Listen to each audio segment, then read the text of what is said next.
पैदा किया है जिन्होंने विश्व हिंदू परिषद का जवाब दिया,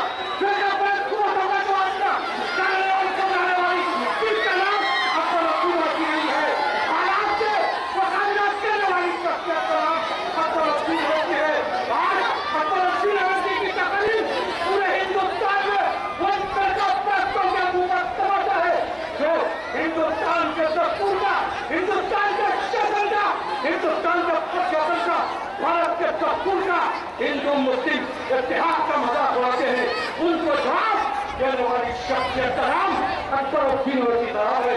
अकबरुद्दीन ओवैसी साहब रात की तारीख में हो या दिल का उजाला हो, उन इलाकों का क्या है जहां पर इतिहास के लिए काम किया जाता है और डराने और डराने की जरूरत नहीं है। लेकिन इतिहास मुस्लिम को आगे बढ़ाने वाली शख्सियत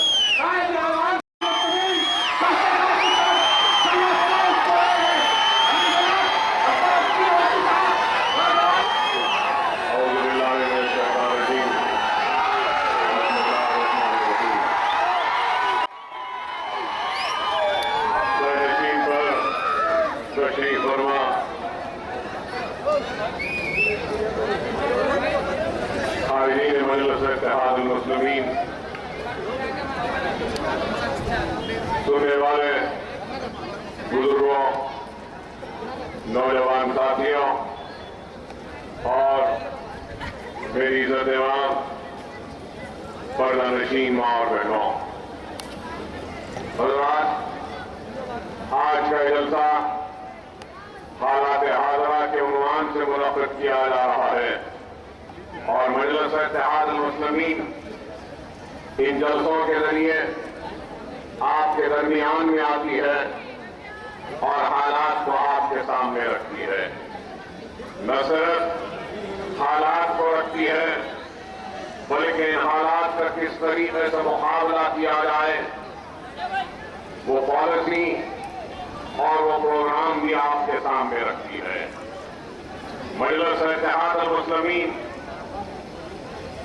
की अपनी एक तारीख है और मजलिस इत्तेहाद मुस्लिमीन ने अपनी जिद्दोजहद का ऐसे वक्त में आगाज किया था जब लोगों ने मजलिस इत्तेहाद मुस्लिमीन के वजूद को खत्म समझते थे और ऐसे वक्त अपनी जिद्दोजहद का आगाज किया जब हमारी लहराती हुई खेतियां उजड़ चुकी थी, हमारे तख्त ताज अजाए भर की जीनत बन चुके थे, हमारी इज्जतें इस्मतें लुट रही थी, हमारे इख्तियार का खात्मा हुआ। तो ऐसे मुश्किल कुल हालात में मजलिस इत्तेहाद मुस्लिमीन का हिया हुआ तो लोगों ने ये भी बात कही कि क्या जरूरत है मजलिस इत्तेहाद मुस्लिमीन की, लेकिन मजलिस इत्तेहाद मुस्लिमीन ने अपने अहिया के वक्त ये बात नहीं कही कि हम इंतखाबात में हिस्सा लेकर इख्तियार के कुर्सियों पर बैठ जाएंगे, बल्कि मजलिस इत्तेहाद मुस्लिमीन ने अपनी अहिया के वक्त सबसे पहले अगर नारा दिया तो ये नारा दिया कि कलमे की बुनियाद पर मुसलमानों को मुनज़्ज़म व मुत्तहिद किया जाएगा। दूसरा नारा दिया तो मजलिस ने यही बात कही कि तालीमी पसमानदगी को दूर करने के लिए जद्दोजहद करेंगे। तीसरा नारा दिया तो वो ये था कि कमजोर मईशत को इस्तेकाम बख्शेंगे। और चौथा और आखिरी हमारा नारा था कि हम सियासत में हिस्सा लेंगे, इंतखाबात लड़ेंगे और अपने नुमाइंदों के जरिए अपने मसाइल को ऐवान में उठाएंगे। तो सवाल यह है कि क्या मजलिस ने अपनी अलिया से लेकर आज तक जो नारे लगाए थे, जो वादा किया था, उनको पूरा किया या नहीं किया? मजलिस इत्तेहादुल मुस्लिमीन ने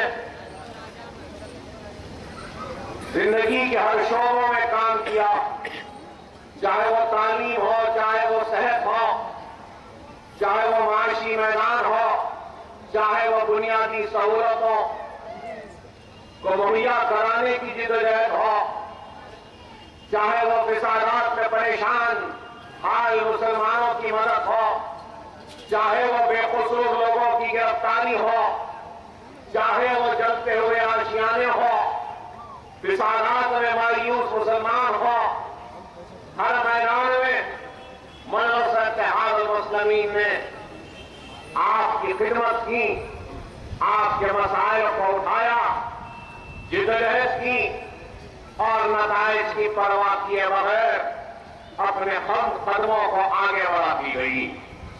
मजलिस इत्तेहादुल मुस्लिमीन पर यह भी तोहमतें लगाई गई थी, इल्जाम लगाया गया था कि क्या जरूरत है मुसलमानों की जमात की, क्या जरूरत है मजलिस इत्तेहादुल मुस्लिमीन की, क्योंकि आज से 50 वर्ष पहले सरजमीन दखन पर बेकसूर मुसलमानों का कत्ले आम हुआ था और 1000 2000 नहीं बल्कि 1.5 लाख की तादाद में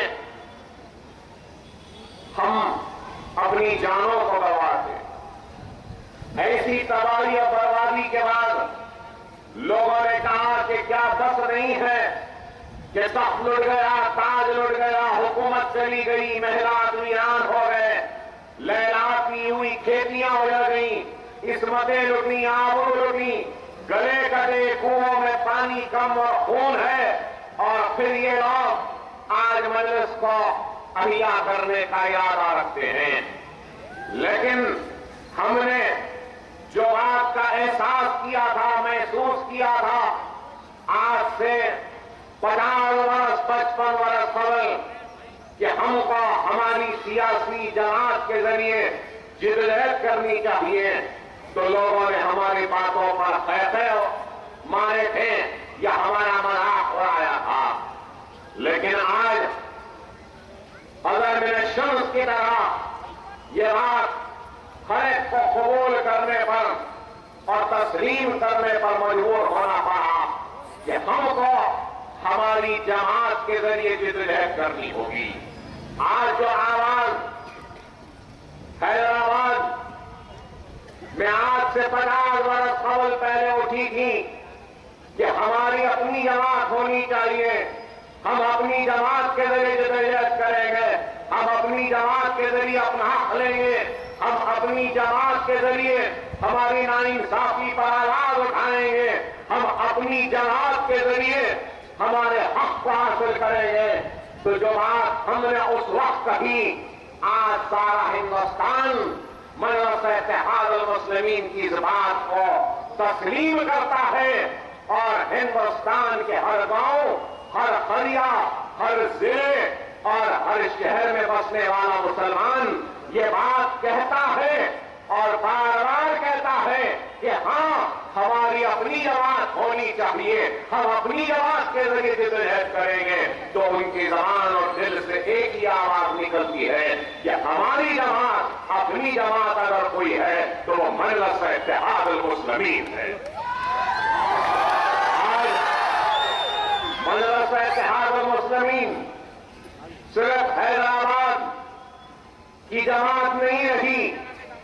मजलिस इत्तेहाद मुस्लिमीन सिर्फ पुराने शहर की गलियों तक महदूद रहने वाली जमात नहीं रही। मजलिस इत्तेहाद मुस्लिमीन आज सिर्फ हैदराबाद, आंध्रा या तेलंगाना के मुसलमानों की आवाज या पहचान नहीं रही, बल्कि आज मजलिस इत्तेहाद मुस्लिमीन हिंदुस्तान के 25 करोड़ मुसलमानों की उम्मीद है, उनकी आस है, उनकी आवाज है कि आज इस बात को गौर करो आप कि आज हम जिस मंजिल पर खड़े हैं, इस मंजिल तक पहुंचने के लिए कई बरस लग गए और इस कई बरस के सफर में अगर अब्दुल वाहिद ओवैसी ने जेल की सोहबतों को बर्दाश्त किया, 11 महीने से ज्यादा जेल में रहे, तो 14 मरतबा सलाहुद्दीन ओवैसी सालारे मिल्लत जेल में रहे, तो नकीब मिल्लत बैरिस्टर असदुद्दीन ओवैसी साहब भी कई मरतबा जेल में रहे और हम भी जेल में रहे।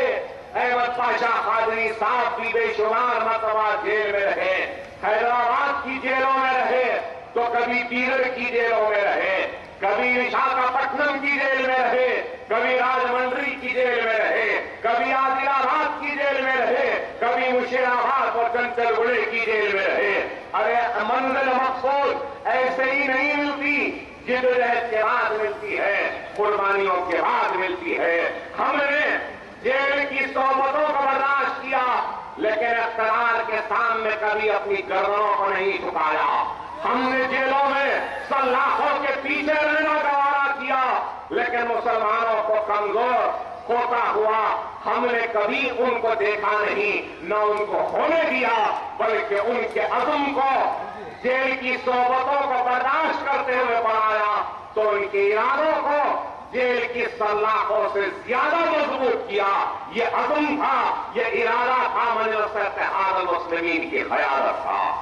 और मुस्तक़बिल में भी चाहे कितनी भी मुसीबतें आई, चाहे लोग हमारे रास्तों में कितने भी कांटे बिछाएं, हम उन कांटों की परवाह नहीं करेंगे, मुसीबतों की परवाह नहीं करेंगे, हम आगे बढ़ते जाएंगे। इसलिए आगे बढ़ेंगे क्योंकि ये जिंदगी का हमारा मकसद है, तो दुनिया को हासिल करना नहीं है। हमारी जिंदगी का मकसद अगर कुछ है तो अल्लाह की रजा है और अल्लाह के हबीब मोहम्मद मुस्तफा सल्लल्लाहु अलैहि वसल्लम की उम्मत की खिदमत है। और हम आपके खिदमत के जरिए न सिर्फ दुनिया कमाएंगे, बल्कि हम आपके खिदमत के जरिए अपनी आखिरत को भी संभालेंगे। क्योंकि जिंदगी में इंसान का क़याम आरज़ी है, मुस्तक़िल क़याम तो उसकी मौत के बाद जो क़याम है वो सबसे बड़ा क़याम है। और आज दुनिया आरज़ी क़याम की फिक्र करती है, मुस्तक़िल क़याम की नहीं।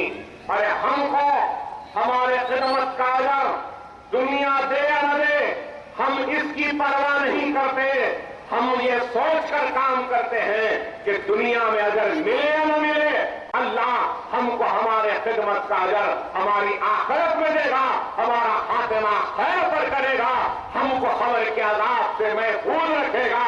और हमारा एक भी अमल हमारे किसी एक बेसहारा परेशान हाल मुसलमान भाई के लिए अच्छा रहा, तो उसके अवध अल्लाह हमको जन्नत दे देगा।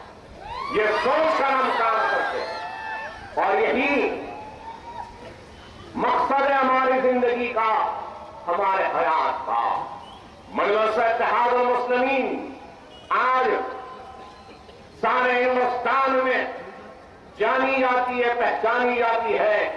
लोग अकबर ओवैसी को जानते हैं, पहचानते हैं, मोहब्बत करते हैं, दुआ करते हैं हमारे लिए। लेकिन मैं कहूंगा कि मेरी जितनी भी इज्जत है जितनी भी पहचान है, जितनी भी आवाज है, ये मेरी नहीं है, बल्कि ये हैदराबाद के गयूर गरीब मुसलमानों के दुआओं की आवाज है, उनके इत्तेहाद की आवाज। और ये आवाज आज सारे हिंदुस्तान में जा रही है, और ये आवाज आज सारे मुसलमानों की आवाज बन रही है। और ये आवाज सिर्फ आवाज नहीं है, अरे आज इख्तिलाफ अगर घबराता है तो अल्हम्दुलिल्लाह मजलिस इत्तेहाद मुस्लिमीन और गरीब मुसलमानों की इस जमात मजलिस इत्तेहाद मुस्लिमीन की आवाज से घबराते हैं। आप बताइए कि आज हम कहीं जाना चाहते हैं तो हमको इजाजत नहीं, हम कहीं पे तकरीर करना चाहते हैं तो इजाजत नहीं। अरे बताओ, क्या एक हिंदुस्तानी के शहरी को हिंदुस्तान में घूमने और फिरने की इजाजत नहीं है? आप बताओ, महाराष्ट्र जाना चाहता हूं, इजाजत नहीं है, बरसात नहीं जा सकते। उत्तर प्रदेश जाएंगे, नहीं जा सकते, इजाजत नहीं है। मध्य प्रदेश जाएंगे, नहीं जा सकते, इजाजत नहीं है। अरे बताओ, अरे आप बताओ, मैं पूछना चाहता हूं, आज अगर इल्जाम है हम पर, तो क्या इल्जाम है? अरे हम हक कोई कहते हैं, हक बात करते हैं, इंसाफ के लिए विरोध करते हैं, और इनसे डरते या घबराते नहीं है। जो हक है वो बोलते हैं, तो आज इनको बुरा दिखता है। अरे आज 50-60 वर्ष से ये सुनते थे, सुनाते थे, और हम सुनते थे। वो जो चाहे बोलते थे और हम सुनते थे। अरे लेकिन हैदराबाद ने बताया कि वो सुनने का दौर खत्म हो चुका है। अब हम नहीं सुनेंगे, अब हम सुनेंगे, तुमको सुनना पड़ेगा। जब तक वो सुनाते थे तो कोई एतराज नहीं था, अब हम सुनाने लगे तो सुनने की भी तुम में इतना सब्र नहीं, इस्तिताअत नहीं, ताकत नहीं।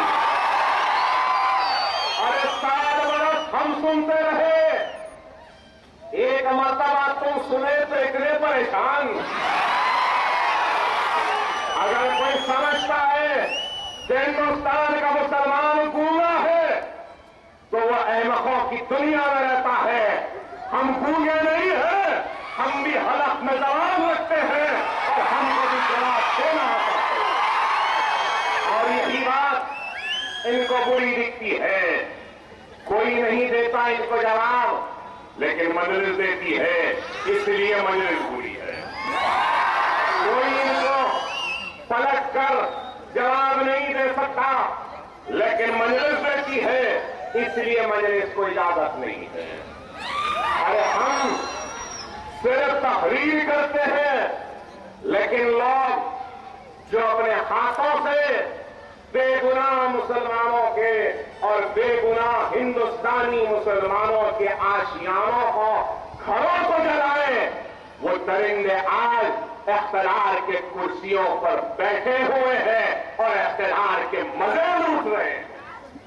क्या ये हक है? नहीं है, बताइए। अरे इंसाफ का तकाज़ा यही है कि हर मुजरिम को उसको उसकी सजा मिलनी चाहिए। लेकिन आज ऐसा दिखता है कि जितने कानून बने हैं तो सिर्फ मुसलमानों के लिए बने हैं। जेलों में है तो मुसलमान, इल्जामात है तो मुसलमान पर, बेरोजगारी है तो मुसलमान में, परेशान हाली है तो मुसलमान में, गुर्बत है तो मुसलमानों में। आप बताइए, और आज वो गुर्बत के खात्मे के लिए हम जिद्दोजहद करते हैं, हक के लिए हम लड़ते हैं, इंसाफ की आवाज को बुलंद करते हैं, तो इनको अच्छा नहीं दिखता। अरे आप बताइए कि आज ये मुल्क किस तरफ जा रहा है? अरे हमारी वफादारी पर शक करने वालों, हम किसी को कोई वफादारी का सर्टिफिकेट नहीं देंगे। ये मुल्क हमारा था, हमारा है, हमारा रहेगा। इस मुल्क से हमको जितनी मोहब्बत है किसी को नहीं है। हम इस मुल्क में पैदा हुए, इस मुल्क में ही मरेंगे और मरने के बाद इसी मुल्क की मिट्टी में 2 गज जमीन में दफन हो जाएंगे। हमको इतनी मोहब्बत है इस मुल्क से।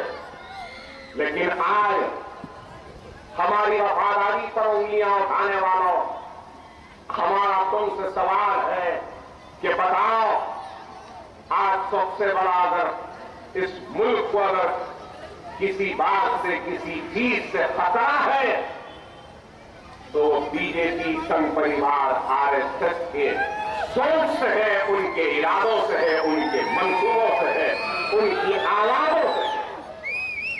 आज ये लोग मुल्क को मुत्तहिद नहीं कर रहे हैं, बल्कि ये लोग अपनी आइडियोलॉजी, अपनी सोच, अपनी फिक्र और अपने तकारीर के जरिए मुल्क को कमजोर कर रहे हैं। आप बताइए कि हमारी तकरीरों पर पाबंदी आयद करने की बात करने वालों से मैं पूछना चाहता हूं, हमारे जुमले जिनको पसंद नहीं आते, मैं उनसे पूछना चाहता हूं कि महात्मा गांधी, बापू के कातिल नाथूराम गोडसे की मंदिर बनाने का ऐलान होता है तो उस वक्त क्या एक भी मुकदमा हुआ किसी पर? बोलने वालों पर राजस्थान की हुकूमत ने नहीं, फ्लाईओवर का नाम नाथूराम गोडसे फ्लाईओवर चौक रखा, बाद में निकाल दिया। क्या कोई कार्रवाई हुई? आप बताइए। अरे यही बात अगर हमारी जबान से निकल जाती तो पूरे मुल्क में वावेला मच गया। लेकिन आज ये लोग जो चाहे कहते हैं, जो चाहे बोलते हैं। आप बताइए कि एक वक्त था जब गुजरात चल रहा था तो राजधर्म की तालीम पालन, राजधर्म का पालन करने की तरकीब वाजपेयी ने दी थी, तो आज राजधर्म का पालन की तरकीब हिंदुस्तान के वजीर आजम को अमेरिका का सदर बाराक ओबामा देते हैं। क्या बैनुल अक़वामी, क्या एक्सटर्नल अफेयर्स है हमारे? क्या बताइए, आप बताइए। और हमारा मुल्क का वजीर आजम बयान देता है और कहता है, आपने पढ़ा होगा 2 दिन पहले, क्या बयान है कि नफरत की सियासत कोई करेंगे या मजहब के नाम पर इश्तिहार बर्पा करेंगे तो मेरी हुकूमत बर्दाश्त नहीं करेगी। कौन कह रहा है? कौन कह रहा है? जो माजी में गुजरात को चलाने का जिम्मेदार है। वाह, ठीक है, आप बर्दाश्त नहीं करेंगे, चलो थोड़ी देर के लिए बात मान लेता हूं। लेकिन मैं पूछना चाहता हूं, एक तरफ कहते हैं कि मजहबी फिरकापरस्ती को बर्दाश्त नहीं करेंगे, मजहब के नाम पर इश्तिहारंगेजी को बर्दाश्त नहीं करेंगे, मुल्क को बांटने की बात करने वालों को बर्दाश्त नहीं करेंगे, नरेंद्र मोदी कहता है। और दूसरी तरफ इसी वजीर आजम की कैबिनेट में एक ऐसा मिनिस्टर भी है जो कहता है कि हिंदुस्तान हिंदुओं का स्थान है और जो लोग नरेंद्र मोदी की मुखालिफत करेंगे वो पाकिस्तान से रहेगा। ऐसा शख्स इनकी कैबिनेट में, तो नरेंद्र मोदी इन पे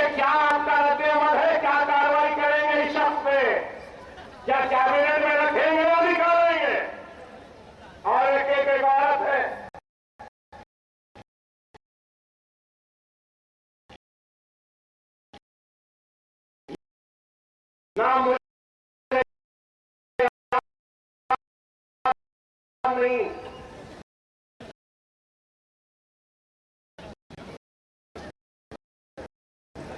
जो कहती है कि रामजादे हैं और जो बीजेपी को वोट नहीं देंगे उनको गाली देती है। तो मैं पूछना चाहता हूं, क्या नरेंद्र मोदी ऐसे मिनिस्टर को भी कैबिनेट में रखेंगे? अरे बताओ, आज क्या है? फिर एक नहीं, दो नहीं, तीन मिनिस्टर है। और फिर जब भी बात निकलती है तो जहर उगलते हैं, नफरत की बात हो, कभी लव जिहाद की बात, कभी घर वापसी की बात, कभी बच्चे ज्यादा पैदा करो की बात, कभी इसकी बात। अरे आप बताओ मेरे भाई, आज बच्चे पैदा करने की बात कौन कर रहे हैं? कौन? ये बीजेपी की हाईकमान आरएसएस। और आरएसएस क्या है? आरएसएस क्या है?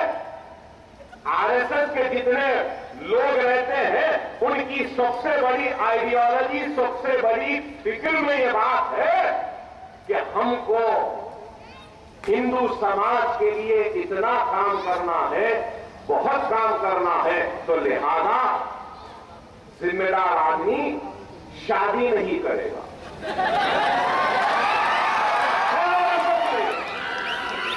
नहीं है तो देखो,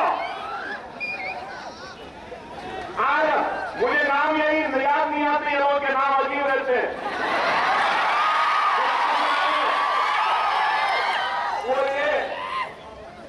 कोई योगीनाथ है, कोई ये मुझे महाराज, कोई खुला महाराज, जितने लोग हो गए कि 4 बच्चे पैदा करो, वो खुद शादी जिंदगी में नहीं करे।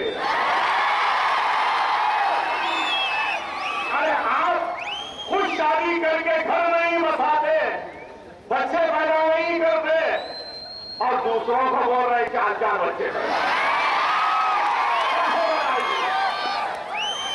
आप बताइए कितना दोगलापन आए इनमें। अरे ऐसे अमल की तरकीब दो जो खुद अमल न कर सको। घर वापसी, घर वापसी, घर वापसी बोल रहे हैं। अरे कई की घर वापसी? कौन सी घर वापसी? वजीर आजम हिंदुस्तान नरेंद्र मोदी साहब आपकी बीवी भी घर वापसी का इंतजार कर रही है।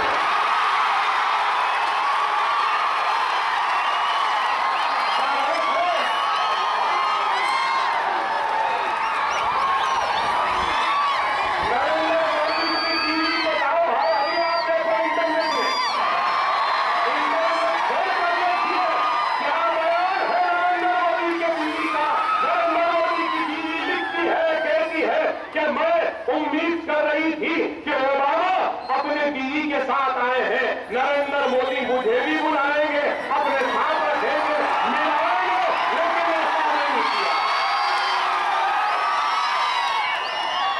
मेरी सारी जिद्दोजहद के साथ साथ आज से एक नई जिद्दोजहद का आगाज होगा। वो ये होगा कि अकबरुद्दीन ओवैसी हर जलसे में उस औरत के हक के लिए आवाज उठाएगा।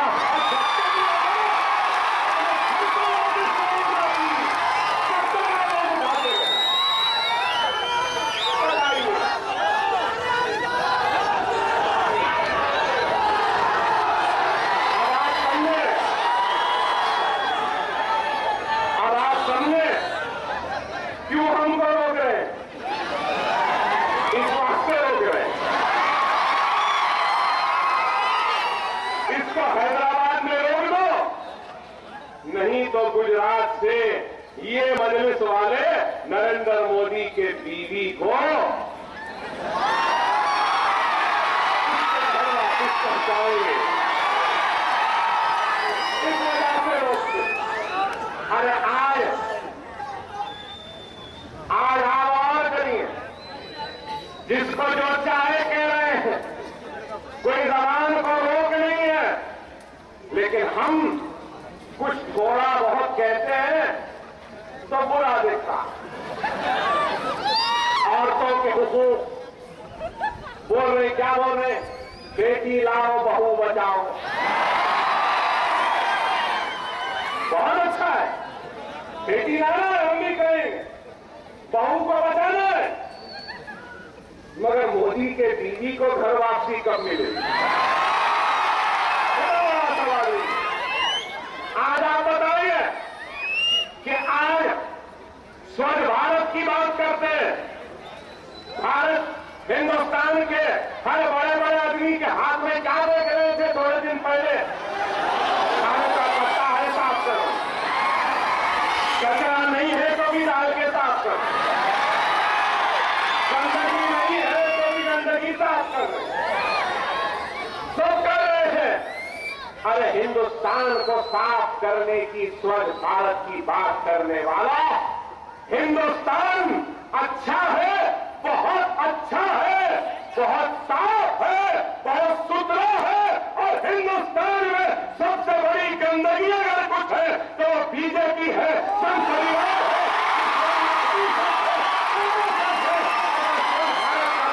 पहले गंदगी को साफ करो। इनकी सोच गंदी है, इनकी फिक्र गंदी है। ये लोग आज मुल्क को बांट रहे हैं, लेकिन आज इनसे कहने वाला कोई नहीं है। मजलिस कहती है तो इनको बुरा दिखता है। हम आवाज उठाते आपके लिए तो इनको बुरा दिखता है। आज लोग मजलिस इत्तेहादुल मुस्लिमीन को पुराने शहर की जमात, पुराने शहर की जमात कहते थे।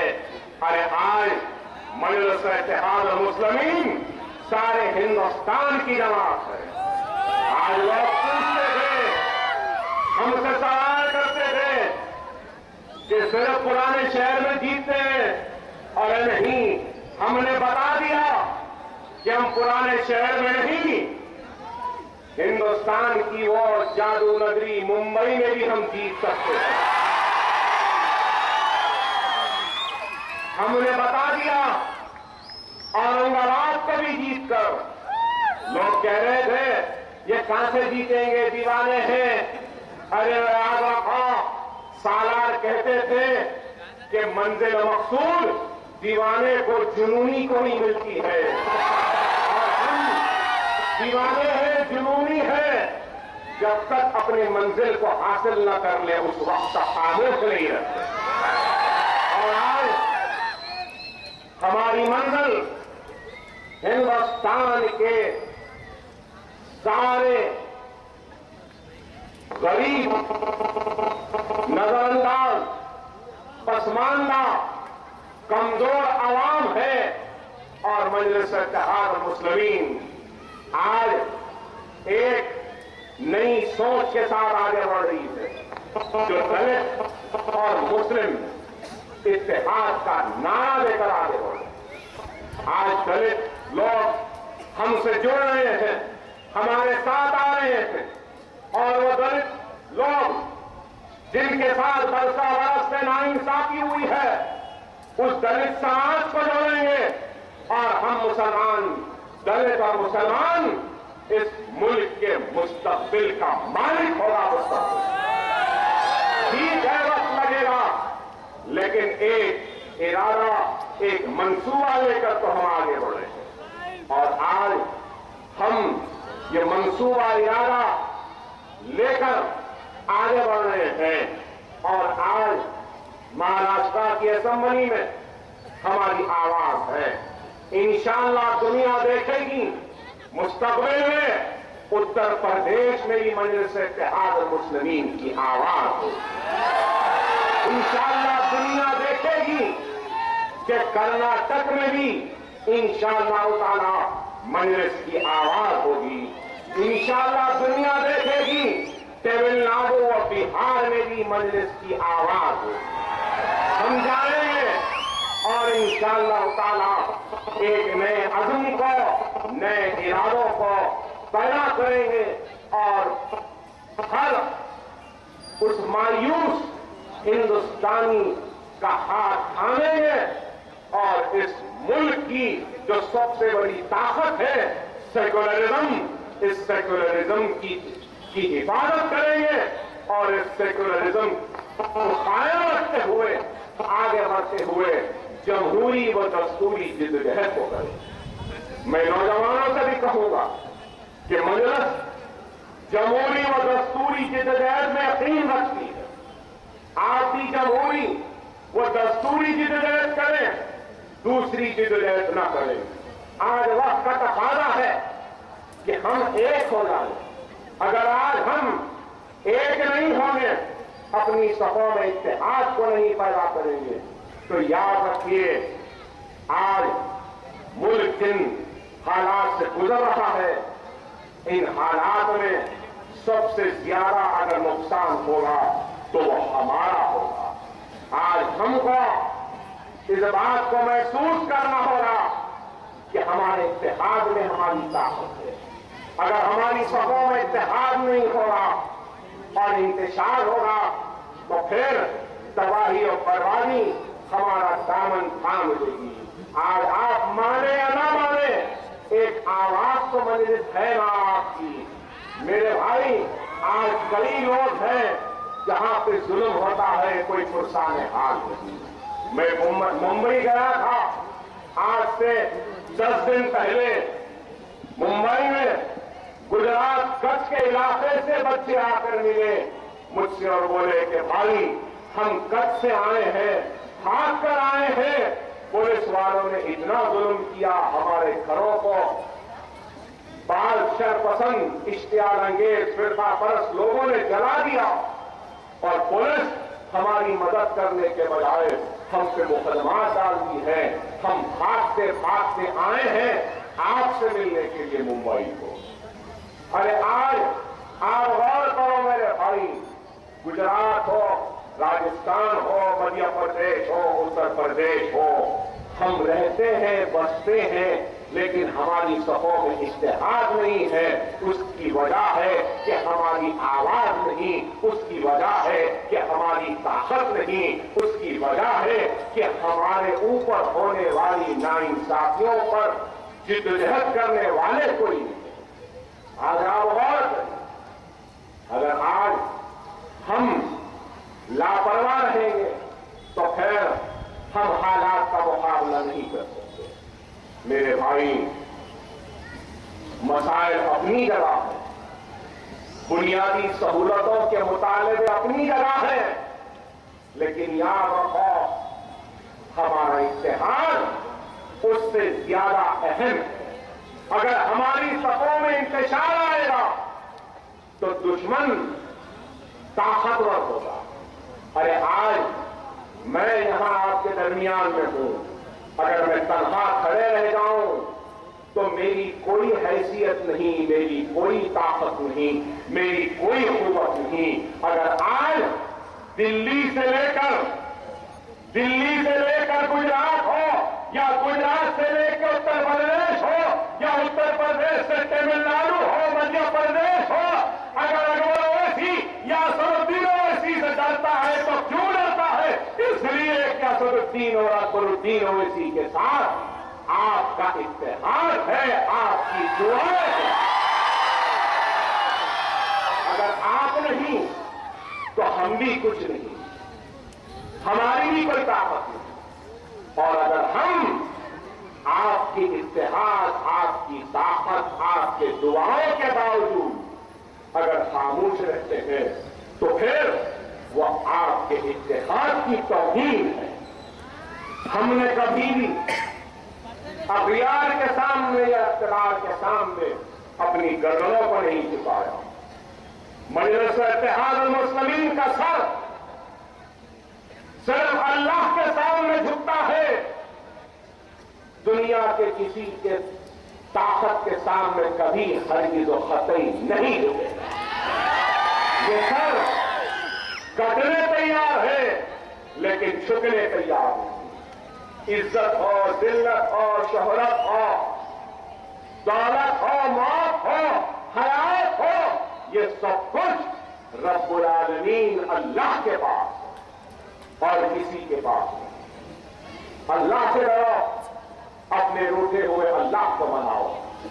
मेरे तकरीर पर जोर से नारे लगाने वाले नौजवानों, सीटियां बजाने वाले नौजवानों, याद रखो, अगर तुम अपनी जिंदगियों में एक तब्दीली लाना चाहते हो और अपनी जिंदगियों से अंधेरों को हटाकर उजालों को लाना चाहते हो, नाकामियों को कामयाबियों में तब्दील करना चाहते हो, तो सबसे पहले अपने रूठे हुए अल्लाह को मना लो, अपने गुनाहों से तौबा करो, सजदे में गिर जाओ, अल्लाह से माफी मांगो अपने गुनाहों की, नमाजों के पाबंद बन जाओ, बाजमात नमाजों को मस्जिदों में अदा करो, सुन्नत रसूलुल्लाह पे अमल करो, कुरान को तर्जुमे से पढ़ो, यतीमों के सर पर हाथ रखो और बेवाओं को सहारा बनो और गरीबों की मदद करो, शराब को तर्क करो, जुए को छोड़ो और दूसरे बुरी लानतों से परहेज करो, तो फिर देखो अल्लाह तुमसे राजी होगा और ऐसे राजी होगा कि हिंदुस्तान की इख्तियार तुम्हारे सामने झुकने पर मजबूर हो जाएगी, क्योंकि तुम अल्लाह के सामने झुक रहे हो। याद रखो, जो अल्लाह के सामने झुकता है, अल्लाह से मांगता है, अल्लाह उन सरों की हिफाजत करता है, और जो दुनिया से मांगता है, अल्लाह उनकी हिफाजत नहीं करता। नौजवानों, अगर आज के जलसे का कुछ पैगाम है, तो पैगाम यही है कि अपने सफों में इत्तेहाद को पैदा करो। अगर कोई दूसरा पैगाम है, तो वो ये है कि नमाजों के पाबंद बनो। अगर तीसरा कोई पैगाम है, तो बुरी लानतों को तर्क करो, कुरान को पढ़ो, खवातीन का एहतराम करो, मां का एहतराम करो, अपने वालिद का एहतराम करो, छोटों के साथ शफकत से पेश आओ, बड़ों के साथ अदब से पेश आओ। दुनिया से मांगने के बजाय तुम खुद अपने महल्ले की मस्जिदों में 1 रुपया रोज डाल दो, किसी से मांगने की जरूरत नहीं है, तुम खुद अपने मुस्तकबिल को बदल सकते। इस मजमे में बेशुमार लोग होंगे जिनको किसी न किसी चीज का शौक होगा या आदत होगी। किसी को चाय का शौक होगा, किसी को मीठे का होगा, किसी को दूध का होगा, किसी को सिगरेट का होगा। है चाय का शौक रखने वाला दिन में 1 कप चाय तो नहीं पिएगा, कम से कम 4-5 चाय तो पिएगा। सिगरेट का शौक रखने वाला 1 सिगरेट तो नहीं पिएगा, कम से कम ज्यादा पिएगा। दूध का शौक रखने वाला सिर्फ 1 कप दूध नहीं पिएगा, 1, 2, 3 तो पिएगा। मीठा खाने वाला हर एक को कुछ ना कुछ शौक, किसी को सिनेमा का शौक, किसी को फिल्म का शौक। अरे आप अपनी आदत, अपनी शौक, अपने पसंद से क्या दिन में 1 रुपया नहीं निकाल सकते? अरे 1 रुपया निकालो, महल्ले की मस्जिद में डाल दो। अगर 1000 लोग भी महल्ले में 1-1 रुपया डाल देंगे, तो महीने की खत्म पर 30,000 हो जाएंगे। साल के खत्म पर कितने लाख हो जाएंगे? अरे उस पैसे के जरिए आप किसी यतीम लड़की के शादी का खर्चा उठा सकते हैं, किसी बेरोजगार को कारोबार पे लगा सकते हैं, किसी पढ़ने वाले की फीस दे सकते हैं, किसी बीमार का इलाज करा सकते हैं, किसी बेघर के घर पर छत डलवा सकते हैं। हमको किसी से मांगने की जरूरत नहीं है। क्यों किसी से मांगते हो? अपने जिंदगी में से कुछ निकाला करो, कुछ खैर करो, कुछ खैरात करो। एक वक्त था जब बगदाद की गलियों में मुसलमान अपने ज़कात के पैसों को बंडियों पर डालकर बगदाद की गलियों में पुकारते फिरते थे, क्या कोई है ज़कात लेने वाला? क्या कोई है देने वाला, तो हर घर से आवाज आती थी, हम लेने के मौक़िफ़ में नहीं है, हम देने के मौक़िफ़। अरे ये हमारा आलम था। और आज हमारे सफ़ों में सबसे बड़ी गुर्बत है, परेशान हाली है, मुसीबत है। खुदा आप अपनी मुसीबत, अपने परेशानी को आप खुद दूर कर सकते, बशर्ते कि आप में वो अज़्म हो, वो इरादा हो। और नौजवानों से कहूंगा, तवज्जो दो तालीम पर। इल्म ही एक ऐसी ताकत है जिसके जरिए आप एक नए इनकलाब को पैदा करते। अगर तालीम नहीं होगी, इल्म नहीं होगा, तो फिर हमारी हाल और हालत में कोई तब्दीली नहीं आ सकती। खुदाया अपने हालात को समझो। और भी बहुत कुछ है कहना, बोलेंगे इंशाअल्लाह। अब मुसलसिल जलसे हैं, बहुत फिर लिए हम महाराष्ट्र, बम्बई, मालेगांव, औरंगाबाद। अब इंशाअल्लाह आज से आगाज हुआ बोराबंडे से, इंशाअल्लाह फिर मुशीराबाद है, मुशीराबाद के बाद शेखपेट है, शेखपेट के बाद मख्ते मदार है।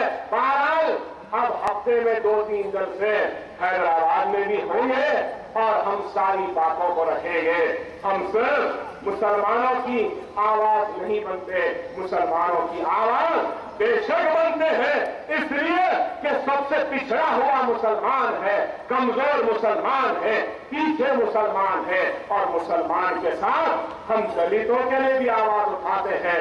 आपको याद दिलाऊं कि ऐवान असेंबली में मजलिस ही थी जिसने खड़े होकर कहा कि बंजारों के नाम पर बंजारा हिल बस गई, लेकिन बंजारों के भवन के लिए एक 200-500 गज या 1000 गज जमीन भी हुकूमत ने नहीं दी।